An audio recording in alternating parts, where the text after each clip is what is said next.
కేవలం మాటలు హడావిడి పబ్లిక్ లో అటెన్షన్ క్రియేట్ చేయడానికి మాత్రమే షర్మిల పనికొస్తుందా? సొంత పార్టీ పెట్టి హడావిడి చేసి నమ్ముకున్న కార్యకర్తలను నాయకులను తెలంగాణలో నిట్టనిలువున ముంచిన పట్టించుకొని షర్మిల ఆంధ్రప్రదేశ్లో తన వెంట ఇప్పుడు భరోసాగా తిరుగుతున్న కాంగ్రెస్ కార్యకర్తలకు ఎంతమేర భరోసా ఇవ్వగలదు? ఇప్పుడు అందరి మధ్యలో మెలుగుతున్న ప్రశ్న ఇదే.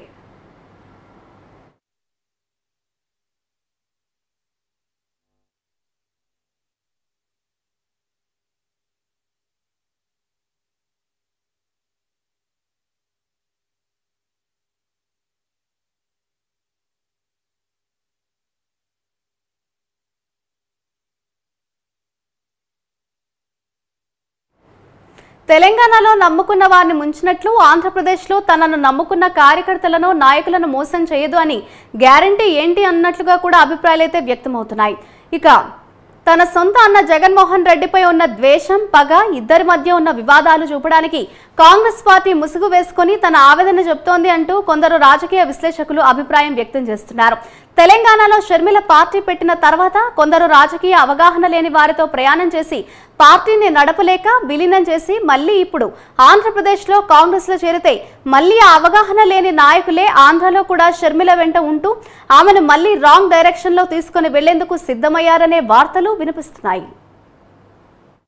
తెలంగాణ ఎన్నికల చివరి వరకు పోటీలో ఉన్నాము, వేల అప్లికేషన్లు వచ్చాయి, అధికారంలోకి వచ్చేది తానే అంటూ తెగ హడావిడి చేసి తీరా కాంగ్రెస్ ప్రభుత్వం వచ్చాక కాంగ్రెస్ గెలుపు తన ఖాతాలో వేసుకున్న షర్మిల ఇప్పుడు ఆంధ్రప్రదేశ్ ఎన్నికల్లో ఇదే తరహా రాజకీయం చేయడానికి సిద్ధమయ్యారంటూ గుసగుసలు వినిపిస్తున్నాయి. ఏది ఏమైనా షర్మిలకు రాజకీయం అనేది నమ్ముకున్న నాయకులు కార్యకర్తల జీవితాలతో ఎంటర్టైన్మెంట్ తప్ప సీరియస్ లేదనే వందలాది మంది ఆవేదనకు ఫుల్ స్టాప్ పెడుతుందో లేదో కాలమే సమాధానం చెప్పాలి. ఇక మరోవైపు ఏపీ ఎన్నికల్లో షర్మిలకు వ్యతిరేకంగా ప్రచారం చేస్తామని వైఎస్ఆర్టీపీ బాధితులు చెబుతున్నారు. షర్మిల తెలంగాణ పార్టీ పెట్టి మమ్మల్ని మోసం చేసి వెళ్లిపోయిందని ఆరోపించారు. షర్మిలను నమ్మి ఆస్తులు అమ్మి నట్టేట మునిగామని ఆవేదన వ్యక్తం చేస్తున్నారు బాధితులు. షర్మిల ఒక నియంత అని, తన నియంత నిర్ణయాలతో తీవ్రంగా నష్టపోయామని తెలిపారు.